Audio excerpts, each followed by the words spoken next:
I wrote that. I wrote that music. Wow, that's good. I'll say it's like a Vince Guaraldi feel to it. Hey, I like that. I like that a lot.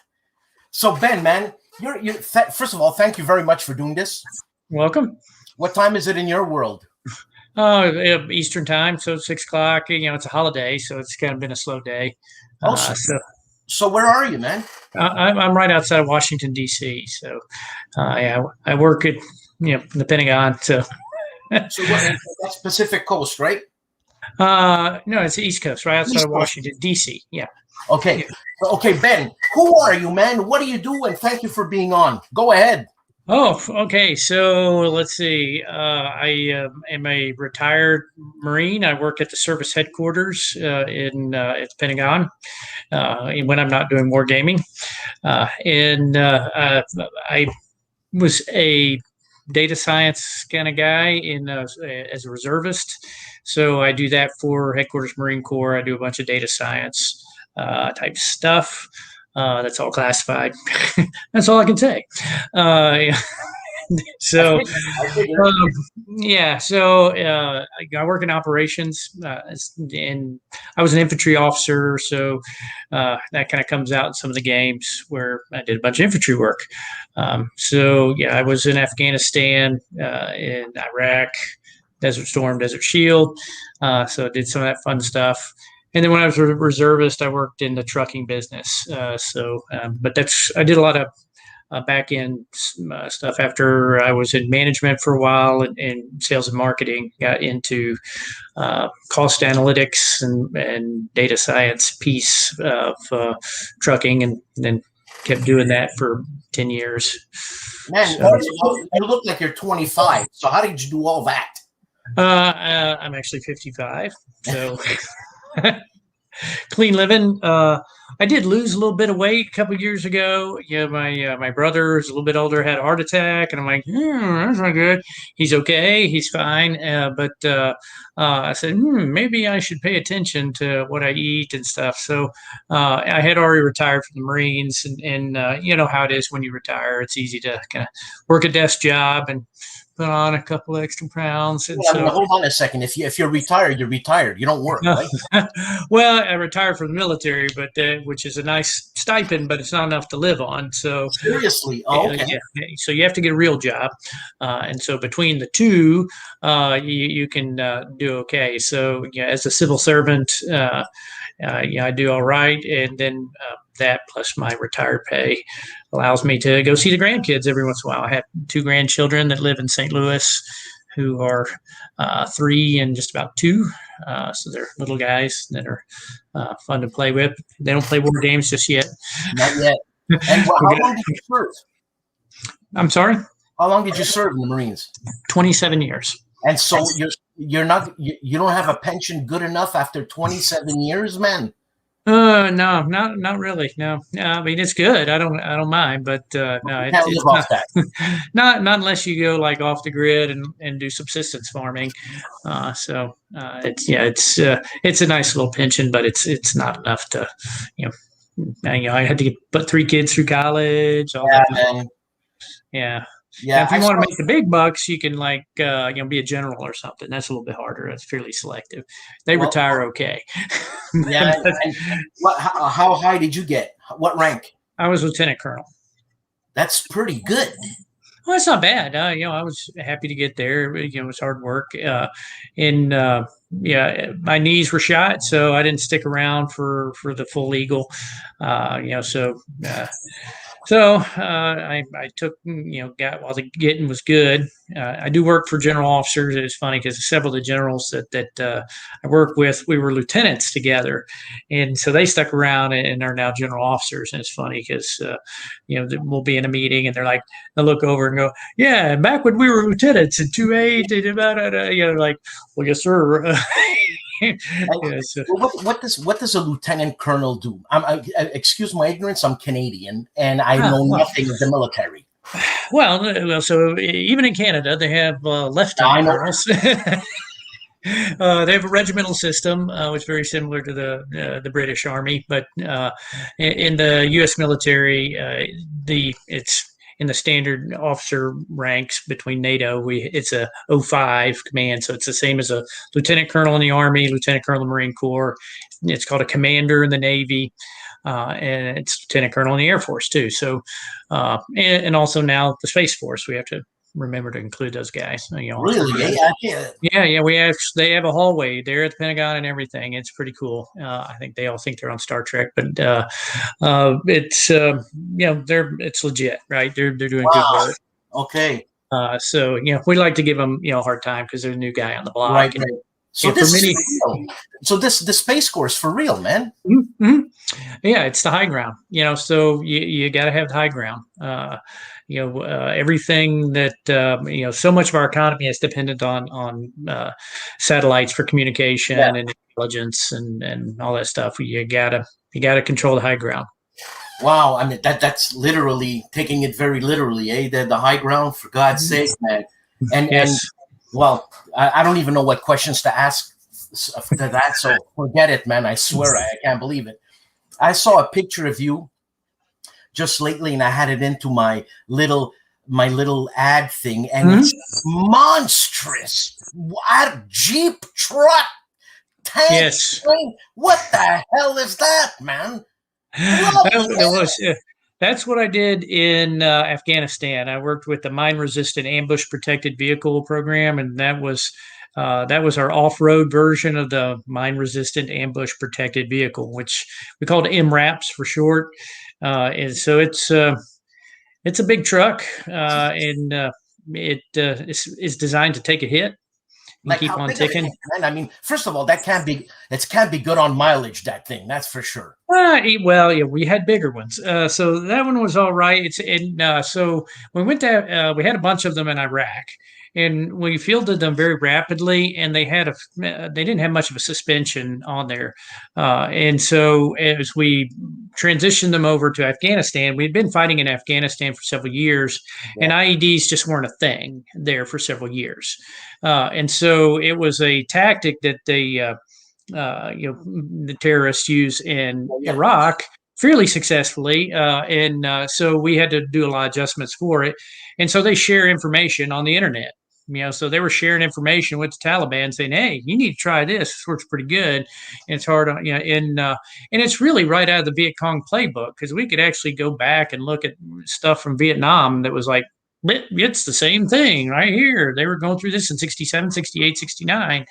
They tried this and this worked and this didn't work. So we tried to learn from the past. So we built these trucks that were designed to take a hit. That's a huge truck, man. It's big. Yeah. They were, they're really not meant for like expeditionary warfare. That's more counterinsurgency. We're going to be there for a while. So the fleet I had in Afghanistan, I was working the program office. So we did, I was over 11 different facilities in Afghanistan. We had 13,600 trucks across the whole country at that time. Those trucks like that? Of that particular one in the picture, we had about 6,500 of those. And then we had other models of different types. So some of them that were on the new, we left like 100 or so behind that we sold to the Afghan National Army. And so you saw some of that on the news. Those were the International Max Pros. It was just a different kind of MRAP, a little bit larger than the one you saw in the picture. So Ben, what does one of those things go for? It goes for about $500,000 US without the communications equipment. I mean, okay. Yep. Yeah. That's quite a bit of coin. Yes. And we had, I had about 2,000 to 2,200 people that worked in Afghanistan doing battle damage repair and technology inserts. So as we developed new stuff, we would go back and we'd rotate the vehicles in and put new stuff on there as we got better at defeating IEDs. And then, all kinds of stuff. and then we did a bunch of battle damage repair because when I went there, they said, we got so many, we don't have to worry about fixing them just yet. We got extra. But then after a while, this giant pile of blown up trucks, it gets bigger, and you're like, oh, maybe we should fix some of these.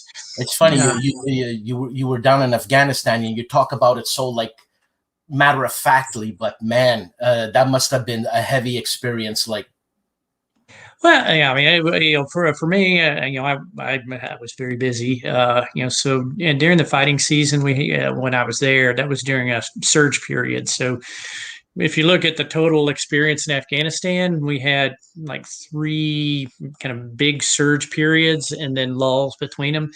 So, it's a classic. We beat the Taliban 3 times, but then they just scurry over to Pakistan, lick their wounds, and then wait a year or so, recruit, rebuild, rest, and then come back. If you can't deal with Pakistan, you can't ever win in Afghanistan. I mean, it's a fundamental problem of, you can't beat the Taliban because they'll just run over to Pakistan, and Pakistan won't do anything about it. And they're an ally. So, we got to be nice, right? So you're like, you ought to do something about these guys. Well, I mean, why? And I'm going to ask you this, and you don't have to answer or whatever. Why haven't the States gone into Pakistan? Is it because they're nuclear power? Well, so we have this kind of weird friendship. We're frenemies, right? So we've got, so it's a very valuable source of intelligence. Frankly, you can't afford to go to war with everybody. I don't think we're really worried about their atomic capability. I mean, we could probably, kind of shut that down pretty quick. But, but why would you want to, right? So, you just can't afford to fight everybody all the time. So you needed some friends in that area to help you, but it's like a frenemy. You have to keep in the back of your mind the reason Pakistan even exists. You can't trust them. Yeah, when in counterinsurgency, it's a very much a trust and verify. You can't really trust folks over there. There's a lot of different things going on. A lot of the agendas are not what you think, right? And so that was a common problem with folks coming over from the U.S. who were painfully uninformed or naive about counterinsurgency, and they'll see things like good guys and bad guys. I'm like, well, yeah, there are some really bad guys here, but there are no really good guys. We couldn't ever stay there forever. So it's why would you? Well, what's your long term? Although you could make the argument, and I made it too, it's like if you're going to make the commitment to state building, you notice we're still in Germany and Japan, right? Yeah. It's not an accident, right? No. We're not keeping them in line now, but for dozens of years, we ran those countries to get them out of how devastated they were and reform their political life, et cetera. But it was also, it was just done. Some of it was more heavy-handed. I mean, frankly, MacArthur was dictator of Japan for many years. Ben, and that's controversial. Can you lower your volume on the thing? Because I hear me. How's that? Can you still hear me? Yep. Okay. Yeah, you got something happening. It doesn't matter. Is that better? It's funny. You're the first. I'm going to say army guy, a military guy that actually is telling me stuff like this. Everybody else is more hush hush about it. I don't know why. Because you're not telling me anything I don't know, like MacArthur in Japan. First of all, obviously, Japan became the bitch of the USA, for lack of a better word, for obvious reasons, man. For God's sake, you know what I mean? Yeah. I mean, we owned Okinawa until 1975. So that was 30 years. We owned Okinawa. We didn't give sovereignty back to Japan until 1975. So if you're going to do state building, it takes a long-term commitment. Now, yes, there's people in Okinawa who hate our guts and can't wait for us to leave. Really? But there's a bunch of people who are like, hey, You know, they're an important part of the economy. And now Japan is like, hey, you know, China's kind of acting up. We're not best friends. Maybe we should keep some of you guys around. You know, although you do not be deceived, Japan has a very large and capable self-defense force. Yes, of course. Yes. Yeah, but I mean, so the states still have to step in no matter what. If China does something, obviously. Yeah, and so I think, so that's the kind of investment. And I just think it's hilarious that, you know, the previous administration wanted to pull troops out of Germany, which there's no real reason to have troops there in a practical sense, if we could move them to Poland, which just plays into the Russian paranoia in the first place. You know, you're really playing to their worst fears of us encroaching on their sovereignty incrementally. You know, now we have troops quasi-permanently based in eastern Poland. That's like, you know, somebody who grew up in the Soviet Union, their worst nightmare. Yeah. You're kind of playing to their own paranoia, which is they're out to get us. They're going to encroach on our, on our sovereignty incrementally over time.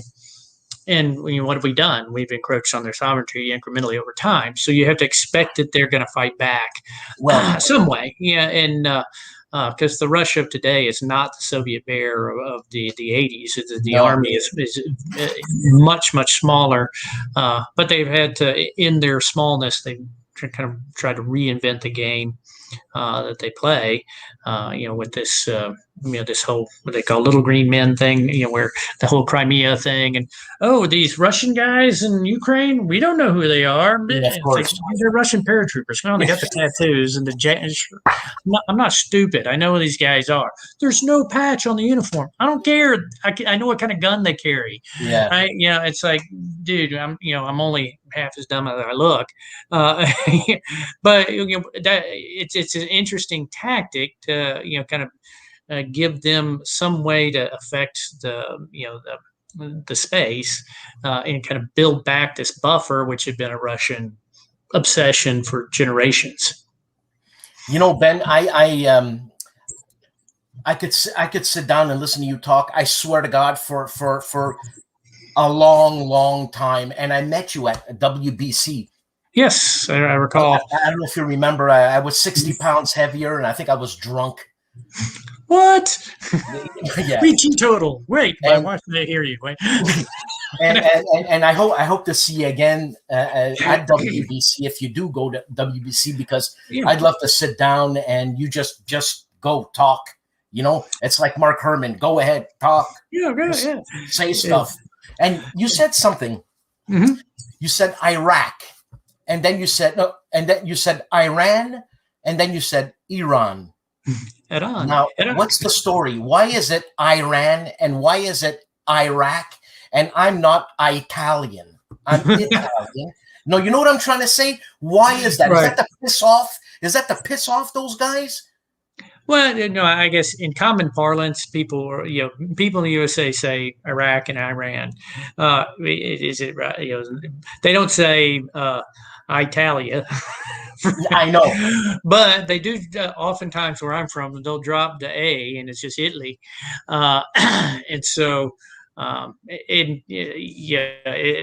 it's just the funny way we talk around here, you know. And it's funny because you can come off as a little pretentious in circles if you go into pronouncing Iran, Iran, and you trill your R and stuff like that, and you're like, well, yeah, that's actually how they say it, but it's Iran.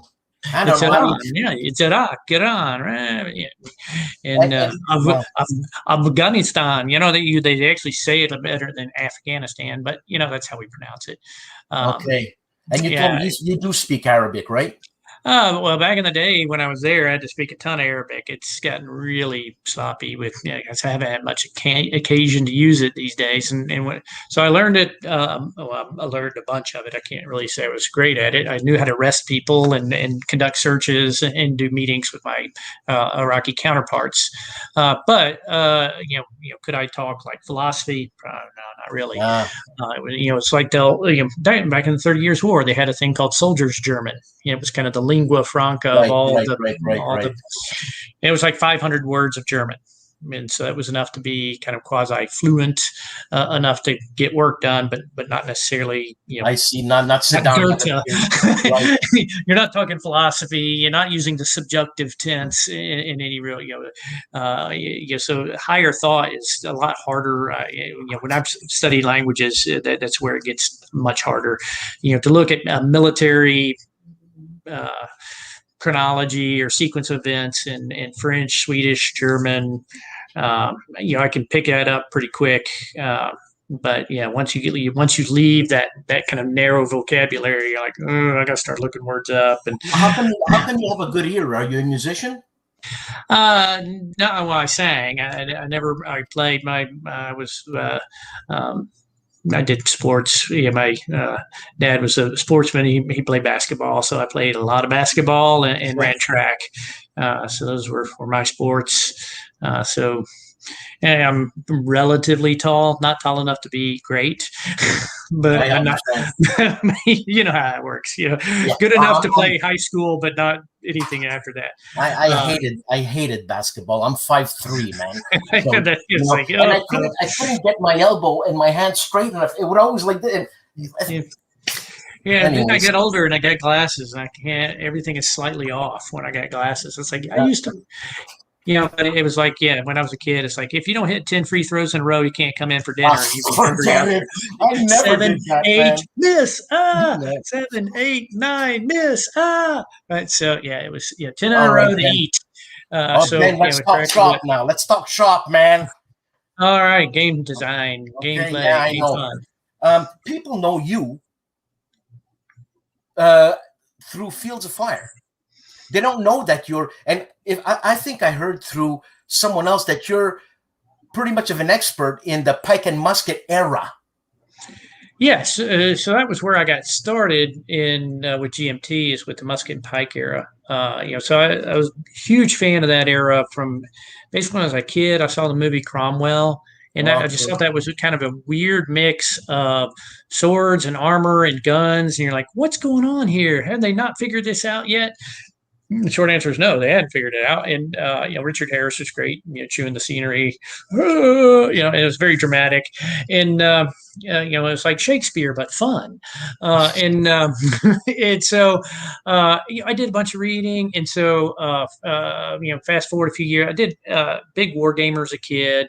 And so, my best friend growing up, we were next door neighbors. We got started when I was in like junior high school with the old Avalon Hill games, and then as we went, we did Dungeons and Dragons and that kind of that, and we did a bunch of miniatures and we made up our own rules. So we were sort of doing game design on our own anyway, and we would type up the rule. He had an old manual typewriter, ka-ching, ka-ching, ka-ching, ka-ching. We would type up rules and charts on these things, and so.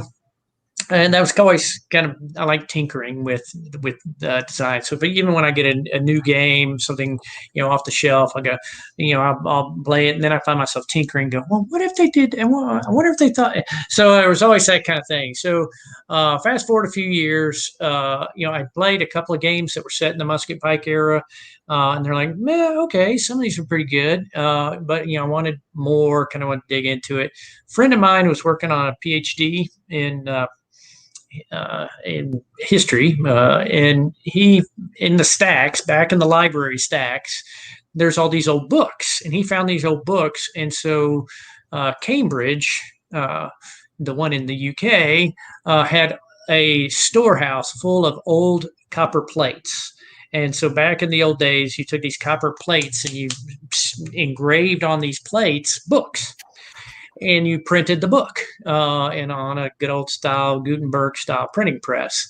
And so in the 60s, Cambridge said, hey, we don't have room to store these things. So what we're going to do is print a bunch of stuff with the original plates and distribute it to universities around the world. And then we're going to get rid of the plates, melt them down, whatever. Digitally maybe keep some important ones. But they had like gobs and gobs of these things. So, Money Man, he's like, hey, this is pretty interesting. This is a infantry drill manual from 1625. And what are they going to do with the copper plate of that? To melt it down? Yeah. Yeah, essentially, yes. And so that was Gervase Markham's um, book from 1625. And so I started peeling the onion, doing the research. Gervase Markham was he was a fairly prolific writer. He had a bunch of books on animal husbandry and something really useful stuff on breeding horses. But he was also a soldier of fortune who had fought in the Dutch War, with the War of Independence, the War of Dutch Independence, and he'd fought with the Spanish. So a lot of English had fought with the Dutch. So you had kind of two different schools of thought coming in the early 1600s: the Dutch style and the Spanish style. So Markham had fought with the Spanish. He wrote a book, and what I found very fascinating was, first, it's in English. It's pretty readable. If you can struggle through Shakespeare, this is fairly easy. The spelling is terrible because it wasn't standardized. Once you figured out how badly they misspell stuff, you sort of figure it out.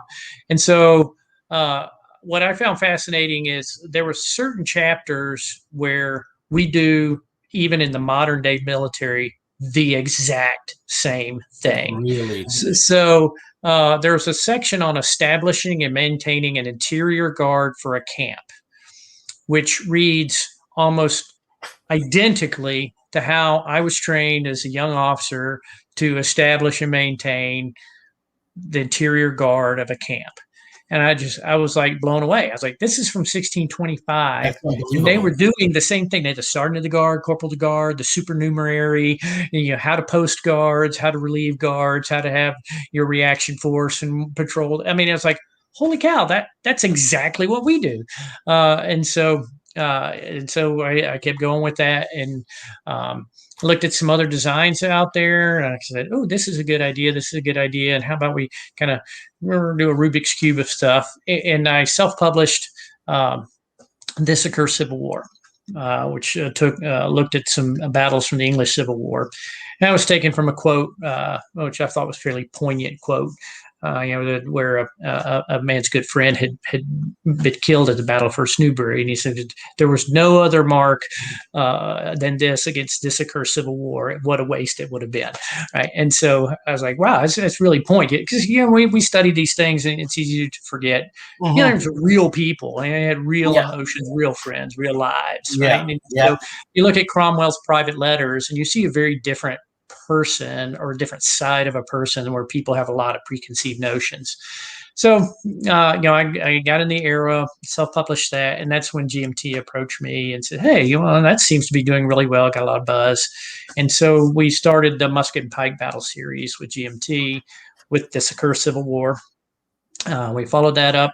So we went over to the 30 Years' War, which is contemporary, and the big show. If you think of the English Civil War is the little show, and 30 Years' War was the big show.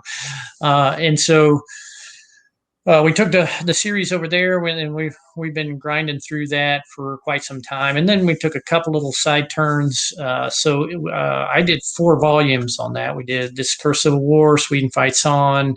Then we did the French with Under the Lily Banners, and then Gustav Adolf the Great. Because everybody insists on calling him Gustavus Adolphus. I'm like, dude, he didn't speak Latin. He was Swedish. He spoke Swedish. It's Gustav Adolf.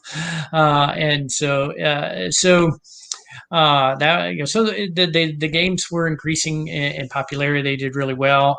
Then I took a sideshow and did some stuff. And we basically licensed it to have a couple of really smart guys keep the ball rolling. And so there's 2 more volumes.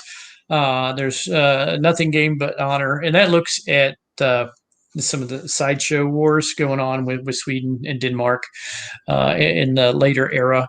And then they came back to the 30 Years' War with Saints in Armor, which looked at the early 30 Years' War, because I was looking at the mid and late war. I looked at so my first one, Sweden Fights On, went late war, because not a lot of people had studied that in the English language. So a lot of general knowledge about the 30 Years' War in instruction. It's probably similar in Canada, in U.S. schools. There's probably hey, this thing in Europe happened called 30 Years' War. If you want to read about it, read C.B. Wedgwood. In C.B. Wedgwood, the book is yay thick. I loved it. It's a great book. But it sort of peters out. So like the first half of the war is like 90% of the book. And then she's like, oh, and then this and this and this and this, and then it was all over. Like, well, what the heck happened? Well, yeah, he got glasses. Yeah. We also standardized the artillery calibers, which was super helpful. So the problem is, and we have this problem in the English-speaking world, is our view of history is influenced by classic British education. Even in America to this day, we're sort of influenced by that view of the world. So in the British view, the 30 Years' War, once the English Civil War started, they're like, all those guys went home back to England to fight in their Civil War, and they sort of kind of, whatever happened. Well, it turns out some really important things happened. So there's huge misconceptions about the latter part of the 30 Years' War. And a lot of it was, oh, yeah, they just got tired and finally called it quit after 30 years is a long time, right? Yeah. Like, no, actually, it was a series of crushing campaigns and dramatic battlefield victories that won a military victory over the Habsburgs, which changed the face of Europe and created a major military and political shift in this idea of this balance of power. Now, where did you get all this? Where did you research this? Where did you get all this? Goodness gracious! So the interwebs were a good way to start, but you had to go and read a bunch of books, and so there's a really long bibliography. So not all of it's in English, which is a bit of a grind if you're not fluent in those languages. I had some really good help from some researchers that helped me kind of go through some stuff faster. Say, hey, here's the section that you really need to look at. Right. Okay. And so. So several of those researchers were very helpful. There were some German and Swedish researchers that were very helpful. Polish one when we did Gustav Adolf, because the Polish is incomprehensible to anybody except Poles and my editor. A great quote from this Polish guy. He said, "You know why Polish will be the language of heaven?" I'm like, I don't know why. It takes an eternity to learn it. So I was like, you got me.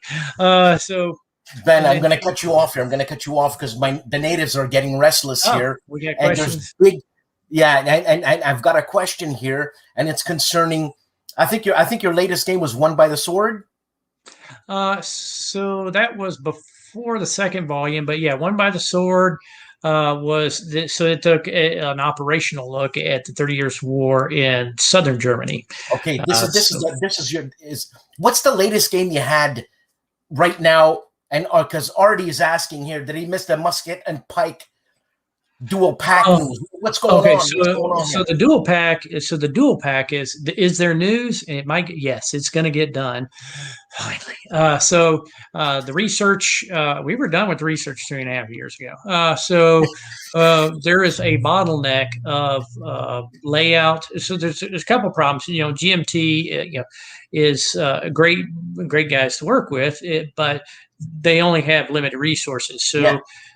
They have severe bottlenecks on certain artists and certain layout pieces, and so that ends up being a problem.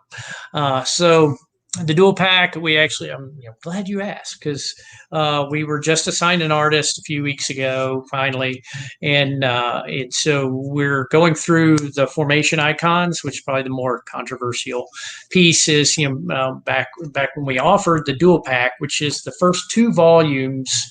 But it isn't just a straight reprint. It is basically the next edition of the first 2 volumes.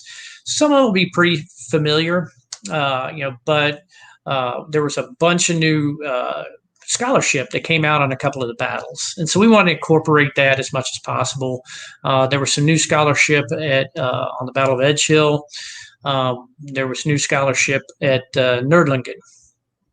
And so really good book in detail in German on Nördlingen, ground through many pages that was very well researched and laid down on the ground, and like it was made for war gamers.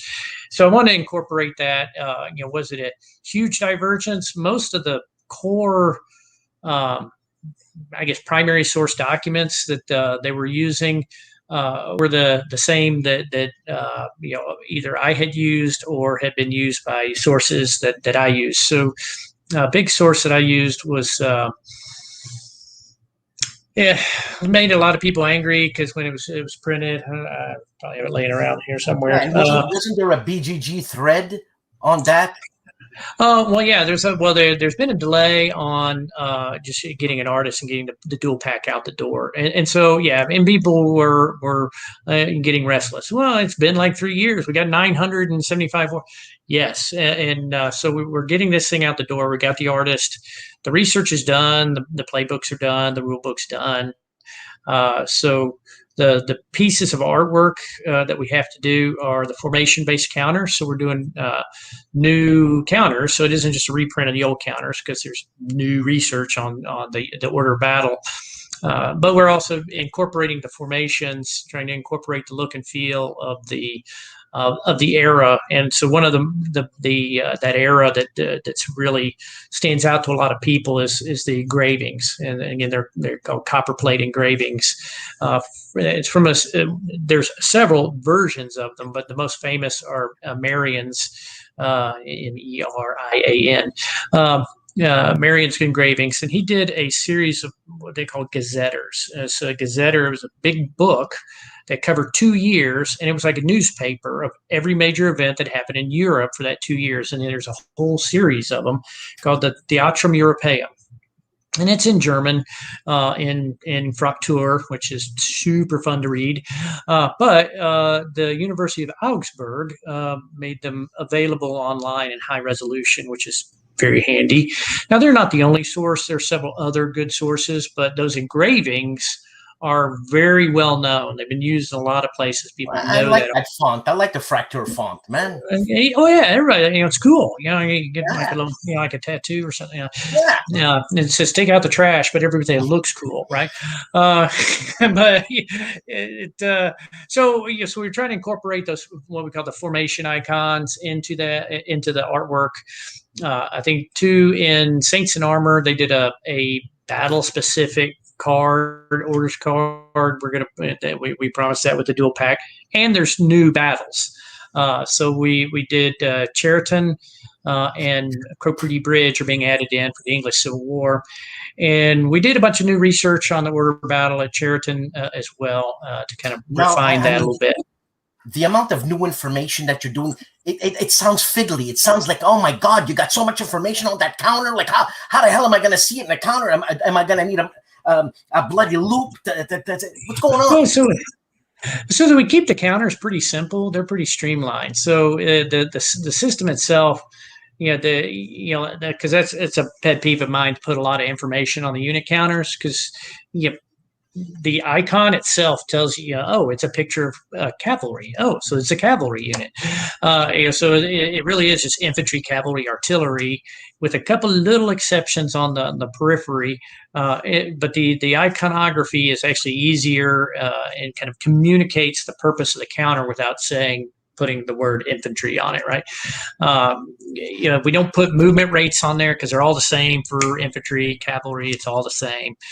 So if it's something that it doesn't change or is unique to that counter, it should be on a chart or table on the side. Okay. So at least that's my philosophy. Try to keep it streamlined. So that because the artwork is part of the experience, right? It should kind of pop at you. Yeah. And so the musket and pike has a very miniatures feel to it. So we like the formation icons will give you more of a miniatures feel when you lay it out and play it. And kind of give you a sense of the engravings that we're, I guess, the best way we know to kind of generally what they weren't made. And people go, well, the engraving shows this. I'm like, well, this was made a couple of years after the battle based on it's not like a photograph, right? Yes. So you have to balance this against a couple of sources. And so, and they're like putting this in copper. So it isn't really a photographs, so you have to take them with a grain of salt. But they are really interesting images, and they went through a lot of trouble to try to at least accurately portray what they could about the order of battle. Well, is this a big bone of contention? This dual pack news? What's going on? Well, I think the contention was, so there was two kind of controversies.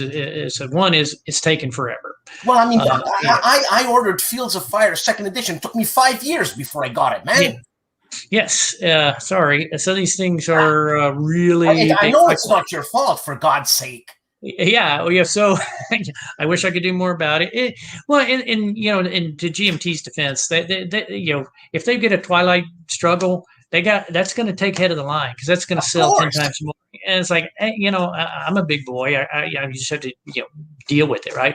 It's not, I don't design really cool Twilight Struggle games. Mine are a little bit more tactical, because that's who I am as an infantry guy.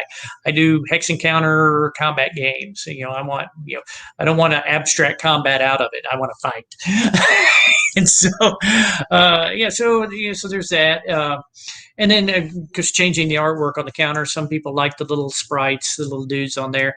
I kind of like the formations, because it's a formation. You're actually moving regiments and battalions and squadrons of cavalry. So it is a block of people moving. And I think, to me, that's more communicates more what the unit is, not a picture of one dude from that unit. And then once you start pulling in that detail, then you have to worry about, is that the right jacket color? Did he have that? Did these guys have helmets? Did he have and we did that with the old sprites. They had the right jacket colors and uniforms, and did this guy have armor? And then not? And I was like, yeah. The icons for the formation keeps it a lot simpler in some of the gory detail that we had to do on the backside. But I got a lot of notes in there. You want to know what they wore, we'll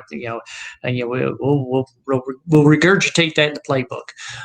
But it doesn't add a lot to the counter, in my opinion. And they're pretty small counters. If I had my druthers, we'd make it all bigger, but it just won't fit. Now, Ben. Sorry, the things are flying through my head. I'm ADD, so there's a squirrel or something over there. Anyways, oh yeah, that's fine. I do that too. Okay, rule books. Mm-hmm. I understand everything that you're saying. Now, how come people are freaking out over Fields of Fire rule book? What's the story? Like, well, so you want who wrote the rule book? Okay. Well, now this and it's always. I don't know. Well, so and this is interesting, and there's it's tough to write a rule book and do something a little bit different and have people get it. So generally, I use a common flow that's common to almost every war game rule book. So if I hook things onto commonality, generally it's easier to learn. So kind of do command, movement, combat, and kind of a flow. And so I think it's kind of interesting, because Fields of Fire Volume 1 came out in 2008. Right. So that's been a minute, as they say around here. So before that, it was play tested, and the rules were widely available. They're not secret. I put them out online. Here, read them. Take a look. See, can you understand it? And so, and so when it came out, there was a bunch of questions, because a lot of it is a little different, right? And I think the biggest thing that I ran into is it's kind of a training scar, is what we call it in the military, a training scar. You've learned to do something a certain way, and then if you want to learn to do something different, you have this kind of memory of doing it the other way. So, I think some people just go and do something. It's like it's easier to train somebody to be a marksman who never shot before, because they will just do what I tell you and not try to reinvent what they were doing before. So I think. Is it too colloquial? The book? Well, no. I think one of the challenges is that the people there are, because it is an AI engine. It's a paper AI engine that is not perfect.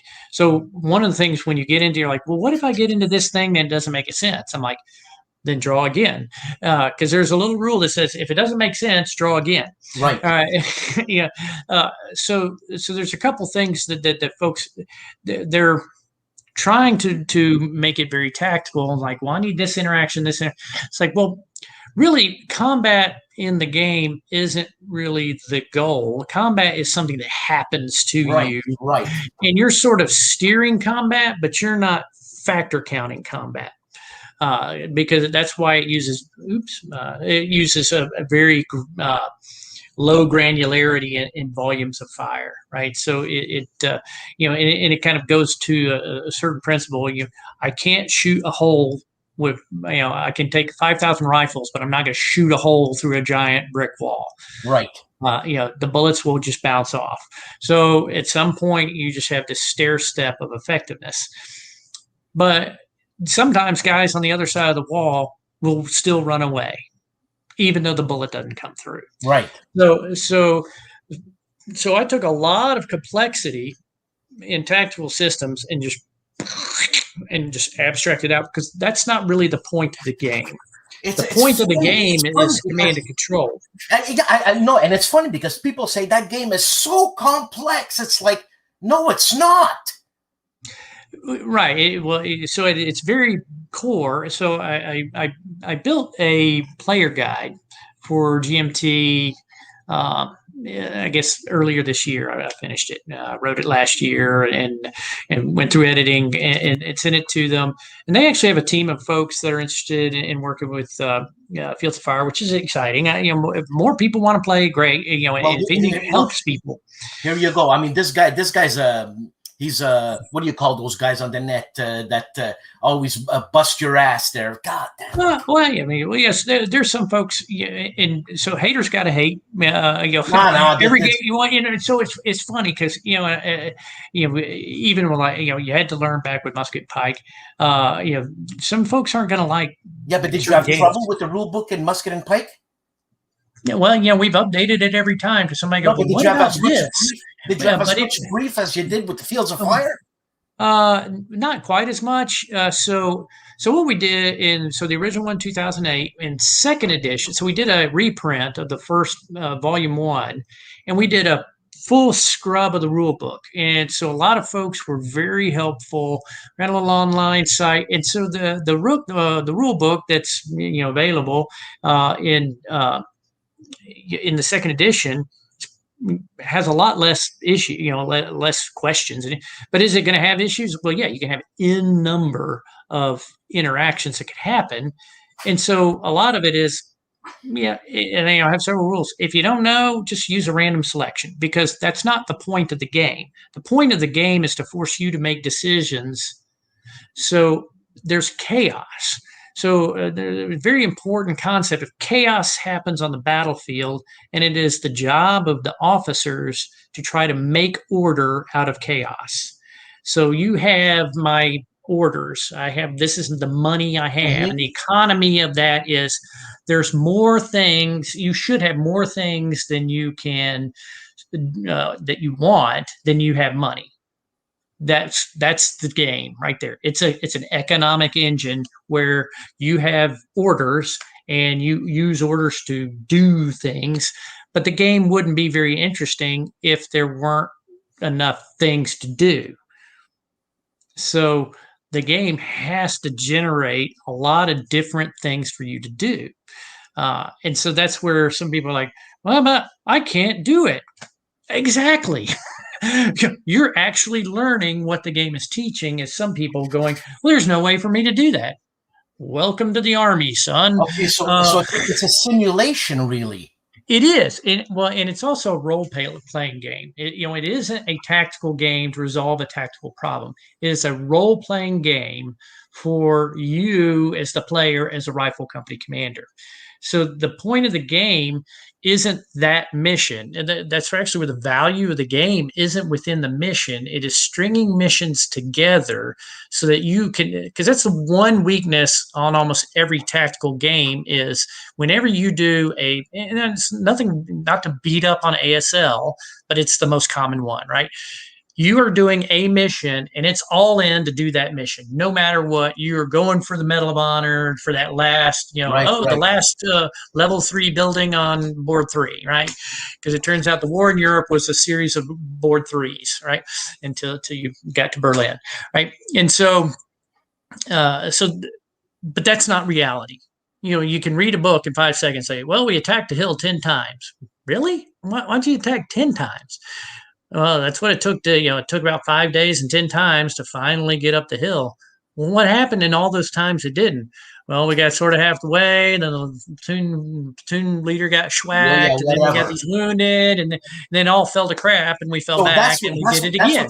So that's what you're emulating in Fields of Fire. Exactly. That not every attack succeeds. Most attacks don't succeed. Exactly. In that era. There's a lot more going. And then you, as a company commander, by playing the campaign aspect of it, you won't over optimize the mission. The mission's important. That's your job, but you have to not blow your whole company on mission 2 when you got 6 more missions to survive.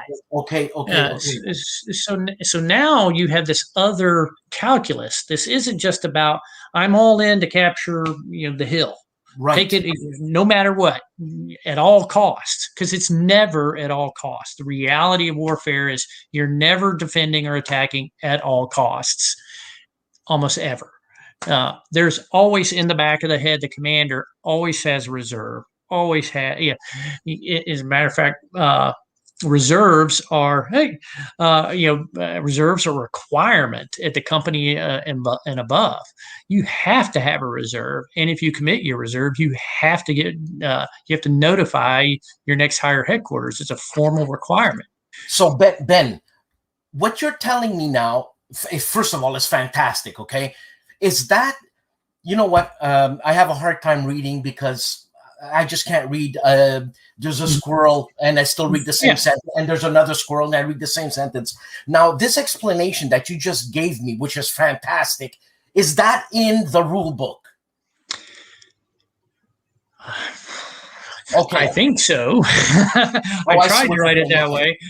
So in the now part of it though is this is interesting. There's a question here to another. And it's a good question because it's very interesting. What you just said right now is very interesting. And are you going to bring this over to other fronts? And by the way, Trevor he's a troll. So no. So the short answer is it's a role-playing game, and I will never design a role-playing game where you're playing the role of a Nazi or a communist commissar, right? So, because I think those are profoundly evil regimes and people, right? So, personally, I will not design anything like that. So, do you ever play the other side? No. The other side is an engine that was when we were first designing the game. Do you ever play the Nazis or you ever play the Soviets? Oh yeah. In a game, yes, I have played. I just won't design a game where you role play being a Nazi. Okay, so that's a personal thing. Yeah, I just think that and I think our hobby has soft pedaled Nazis and commies in many venues, and it's just read a book. They're not nice guys. No, they're not right. and so they weren't Ubermen either, and they weren't some like super military that they had a couple of things that they did well, and they were a very dangerous enemy. So they were prepared, and then they were all stoned. Yes, and they did some crazy stuff. I thought a really balanced look at what the Germans had in Normandy. John Holland's book's fairly recent on the Normandy campaign. It was a pretty comprehensive book, very good view inside what was going on with the Germans as well as the Allies. Just finished that book not too long ago. I thought it was quite good. So always got to keep reading. But to that point, I will do Commonwealth. I will do Commonwealth. I like the French, so I've got French in Indochina that I'm working on. I got more Americans because we did a bunch of stuff in a bunch of theaters. And this was on the Fields of Fire system, is that right? Yes. And I know some folks, Colin Parsons and some folks is doing some Commonwealth UK stuff, which is great. I highly enjoyed working with the Brits on several occasions. It's just so we got a bunch of stuff in the hopper. And we're at a good place with Fields of Fire as a system because we've got now people can complain about the rules. We're going to work with them. I think the player's guide will help. The player's guide that I did, and hopefully it gets laid out and published, is it does some of that philosophy stuff on the front end. And then it just provides training. So this is a training mission. So if you need to learn how to play, here's a platoon assault course, here's a company assault course, here's an air assault course, here's and then you can flip it. I think one of the biggest problems we had, and I was real upfront with Gene because he came to me, hey, he said we got supplies, you complain about the rule book. I'm like, I got it. One of the problems when we built Volume 2 is everybody on the team, me included, had played Volume 1. And so a lot of the mindset in building Volume 2 was it's an expansion of cool stuff from Volume 1. Right. So if you came in at Volume 2 and that was your starting point, that puts you at a real big disadvantage because we really didn't build it for Volume 2 for a beginner, somebody who just started playing Fields of Fire. We did include Section 13 says if you're just learning, you might want to. Here's how to streamline the rules. Because I had people go, "Can you just streamline the rules?" I'm like, "Yeah, Rule 13. It says here's how you streamline the rules, and if you turn this off, do this. If you do this, or it'll mess up balance, right?" So it kind of it's not a long section. It says you can turn off this, you can turn off this, turn off this, turn out, and make it easier to you kind of figure out how to play. But some of the Chrome is giving you decisions. I give you decisions, right? So I like that. I think that will help. One of the challenges is it's a solitaire game. It's a learning experience. Once you see behind the curtain, it may lose some of its mystique. And it's like, am I making it? And I think I said something like that to a guy a couple of years ago. It's like, are you admitting you're making it complicated for the sake of making it complicated? And I'm like, well, no, when you say it like that, it sounds bad. Yeah. It is a puzzle, right? It is a puzzle and it's a teaching tool and it's meant to be a simulator because the role-playing aspect is a learning aspect. No captain showed up in a rifle company, a veteran, right? He may have had other experience, may have been a good platoon commander, whatever, but he showed up as buck captain. Yeah, welcome aboard, Captain. This is your company. Okay, great. What do I do now? Hey, First Sergeant. So, and a lot of these guys were young. If you read, McDonald's, McDonald, he wrote Time for Trumpets. He was a company commander in the Battle of the Bulge. His book is a must read. If you're going to play Fields of Fire, I strongly recommend you read his book. It's a short book, Company Commander by Charles B. McDonald. Okay. I get no royalties for that. He was like 23 years old. And he was company commander. He's a captain. I was like 23. I was like, that's crazy. Most captains now are like 28. But they're young men. At 23, I think I was drunk in a bar somewhere. Yeah, and so you're leading 200 men. So yeah, it is a huge, and that's actually the photo on the cover of the second or volume Volume 2. two. You mean that guy? That's a very famous. Yeah, and so I had somebody say, "Oh, hey, he's like low morale." I was like, "No, he's just really angry."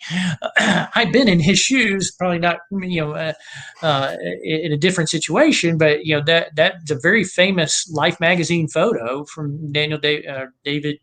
Well, whatever, his 3D. So Duncan, Okay. the famous photographer, and so that's Ike Fenton, who was commanding Baker Company, 5th Marines at the time, and there's also talk about Life magazine.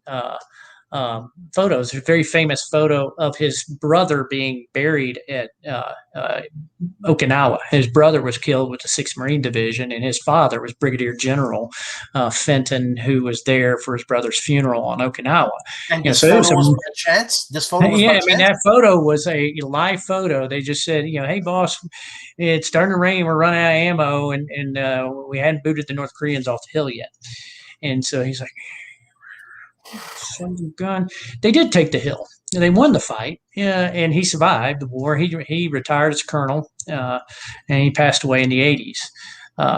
He was, I think he went to VMI, but I'm going to say a lot of officers back in that day went to Virginia Military Institute. Very famous photo, really kind of captured. He was a rifle company commander. That's that kind of frustration, angsty picture was meant to kind of capture that. That's what I'm shooting for the players to get in there. So, but kind of gets back to that original question of am I trying to make it difficult? Just for difficult sake? Yeah, no. But if it's too easy, it's no fun. That's right. There is a learning process. So I had a guy ask me, it's like, how in the heck do you get a platoon up there? I moved the platoon all together and they got schwacked. And I'm like, you moved them all in one card? He's like, well, yeah, because I can move them as a platoon move. And I'm like, they're all going to get schwacked. You've just learned lesson 1, infantry 101. Everything is harder when somebody's shooting at you. I can't just march my platoon in formation in a single card. You now realize that the platoon commander has to run around and move people around. I guess okay, you go here. I'm going to move here and then tell you to go here. Now I'm done until next turn. Then I got to run around. He's like, he's going to get killed like that. I'm like, guess what his job is? Platoon commanders get schwacked. That's their job. They run around and make soldiers and Marines do stuff, and they get schwacked. That's their job. Ideally they don't get schwacked, but they get schwacked at a insanely high ratio because that's their job. In your defense of that game, people who play that game say it's the best solitaire game they've ever played. Yeah, and I that makes me happy when I hear that because it's what I'm going for. And also when you play the game, it should generate a narrative that sounds like a book. And so Trevor just said something here.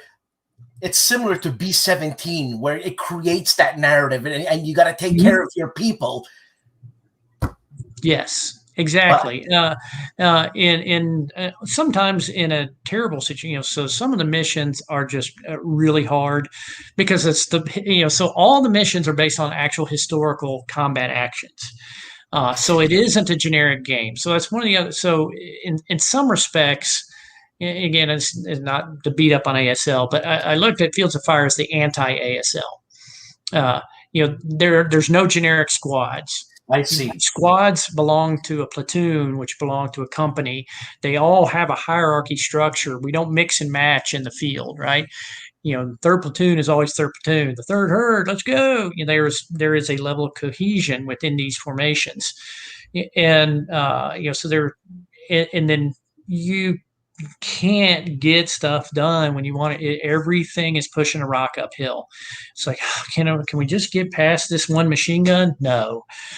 He just didn't want, think of there's a great line in Saving Private Ryan. It's a little, when he comes back and he's giving the report, took the guns. And so I lost so many guys. Yeah. They just didn't want to give it up. And, it's just a great little line because you kind of catch that, like, sometimes I get up and sometimes I don't. And sometimes it's going to be a bad day. The enemy gets a vote. Sometimes you have a good day. Sometimes you have a bad day. So there was like in volume 1, the night defensive position mission is a hard mission.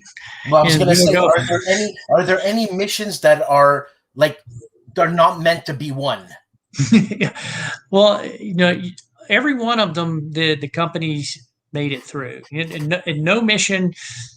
I'll get to that. Hold that thought.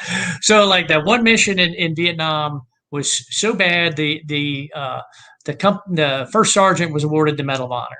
So there's like Medal of Honor type actions, which usually meant it was desperate. So some of the chosen reservoir actions were pretty desperate. The Peleliu was just a grind. And so that's the interesting thing in volume 2 is like, well, we play tested. Well, you kind of come up to the end and you just end there on the crest. It's like, well, what we did in play testing is, what happened in reality is once you took the hill, then they just kept shooting at you from the next hill over, and you couldn't dig in anywhere, so they had to fall back. And we sort of just said, it's not much fun playing it because you get to you just get shot and you don't get to shoot back. And so we just said, we'll just end the mission there, because usually what they did is they beat feet pretty quick and didn't take a lot more casualties at that point, because they're like, crap, we can't dig in. There's no place, and we're just sitting out here in the open. They're shooting at us from the next hill, so we're screwed. Little things like that where it was a grind. In the bulge one, there is a mission where the 2 of the companies were basically wiped out. So that would be and I actually put a note in there saying, if you play this full mission, it's a tough one. So, 2 of there were 4 rifle companies in that particular action at Purple Heart Corner. 2 of the 4 made it out. 2 of the other 4 were both shot to ribbons. And so the companies were down to, like one company came out with 11 dudes, and there was a Medal of Honor and multiple Distinguished Service Crosses. So it was that kind of fight. So when's this coming out? Yeah. So when's it coming out? I don't have a date yet for printing, but we've got all the artwork is done. Okay. So, and we got an artist. So actually, the GMT artwork is done. The counter sheet, there's a deck of cards, a counter sheet. Is it still going to come in a 2-inch box, Ben? I want a bigger box, Ben. I don't know about this one because there's only one deck of cards on this one. This presumes you already have volume 1 is required for this one, because you'll need the rifle company. We don't give you a whole new. You'll need all your counters from because there's a lot of counters. It is a little fiddly on the counters. Sorry, I use a lot of markers because when I play solitaire, I'll play a couple turns and then I have to go do something, and the markers help me remember. Right. Because I can do part, if I'm just playing along, I don't need quite as many because I remember. Right. But then I'm like, I better mark this stuff because I'm going to go eat or, stop for the night or whatever. So it is a little fiddly. I'm kind of a fiddly person. I do data science for a job, which is fiddly by its very nature. So sorry. It is a reflection of my personality. But it's funny. I'm playing with supersized cards. So I made some supersized cards. They're much larger. That's fun for the urban stuff.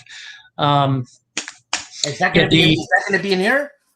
No, not supersized, because that will have to be kind of I think that might be a print and play option. Hey, here's some supersized cards, or we might have to see what the cost level is for that sort of thing to do it, commercially versus a print and play. Like I said, though, there's a lot of expansion stuff. I've got a World War I expansion. That looks at 1917, 1918 period. I've got some more Vietnam with the Marines because I knew some guys when I was a young officer that I served with who fought there, and there's a great campaign. This is all fields of fire. All fields of fire. Okay, yeah. I'm going to say something in your own words. What happens if you get schwacked? What happens to all of that? So, well, yeah, I need to. So that's part of having a team. So once the team congeals, I can hand off some of that stuff so that yeah. Then, like I said, I could sit here, listen to you, just go on, man. But our time is up, Ben. Yeah, we'll have to do a take two because there's all this other. I got whole other games. I'd love to do a take two. I'd love to do a take two. So you said next week you're off. You're off to Hawaii somewhere, right? Well, I got to visit my mother. My poor mother lives by herself. I got to check in on her, from time to time. So, trying to be a good son next weekend, and then the weekend after, I've got to go see the grandkids. But then I'll have some time. I'd love to do a take two. Seriously, because we got new game. We haven't talked about the bayonet and musket game that's coming. Okay. Completely new design. So is this written in stone? We're going to do it because I'm game for this. Yeah. No, this is a good way to get the word out. I got a haircut and everything. I was actually looking half decent. Yeah, you look like shaggy. 45, man. Actually, I'm older than you, Ben. Man, I just turned 55. I'm 57. Yeah. So, but you said you lost weight. That's good. It's good. We always got to stay healthy. I ended up losing 40 pounds 2 years ago. So, really? Yeah, it sneaks up on you. You're sitting there, have a beer. Well, no excuse. No excuse. Well, I retired from the military, and then I was just working a desk job. And then I was doing some R&D work that was just crazy hours. I wasn't eating good, wasn't exercising, and then it sneaks up on you, and you're like, "Holy cow!" So what are you eating now? Are you a vegan now? Oh no, I love to eat lots of meat. So it's probably a little more on the keto side. Yes. Kind of a keto guy, but not like hardcore, right? Yeah, I try to balance, all about balance. Yeah. You still have a beer once in a while? Yeah. I do the same thing. I love a beer. So just try not to eat so darn much. They call it intermittent fasting, which is don't eat so much. That's right. So a light lunch, an apple, some trail mix or something for lunch. I did keto for about 3 months, and I used to wake up not hungry at all and eat like around 3 o'clock in the afternoon. Yeah, and and then you try to add in just walking. And most of my exercise, and I love running. Like today, it was off and we had beautiful weather, so I went on a long. It was like 7-mile run. It was great. It felt awesome. Your knees, man, your knees. So if you're old and have bad knees, which I have bad knees, Hoka 1-1 is the shoe that will save your life. That has. I started running on the Bondi Hokas, and they are super lightweight, super cushion, and have saved my knees and hips. So I can still run and still enjoy it. Again, I don't get a royalty for that ad, but it's the best shoe going. And a lot of the other brands are starting to make the super cushion along that line because it really does add. I'm no speed demon. Well, what about barefoot running, man? Yeah. So I'm sorry. Barefoot running. Oh no! Yeah. I've had a lot of plantar fasciitis, so I have to be super careful. Yeah, barefoot. Yeah, I've got real high arches. Yeah, and the military infantry is really hard on your feet. I would. Yeah. Okay, so Ben, I'm gonna cut this off. So it's a promise. Part 2. I'm into it, man, and like I said, I can listen to you.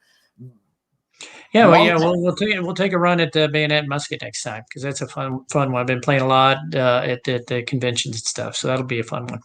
Okay, so Ben, thanks again, man. You were a difficult guy to get in touch. I think it's been 2 years. I've been trying to get you. Yeah. I do work at kind of a crazy schedule though. The Pentagon does keep me busy. So I'd like to thank all the people that showed up and listened. And there's going to be a part 2. I'm psyched out, and we're going to continue from. Look, let's continue from here, so we know, like, okay. And I want to know what else is going on. We're talking what? Maybe in a month or 2. Oh yeah, I mean, just in a few weeks, we'll get it back together. And like I said, I don't know when the printing queue is. I know with COVID and shipping, some of that stuff's got crazy. Let's save it. Let's save it. Yeah. And frankly, I hadn't heard the latest from GMT on what where we are in the queue. But the artwork is done, which is in the layout. That's the big. That's the long pole in the tent, other than printing and shipping. Okay, stick around, Ben. See ya, people. It's over.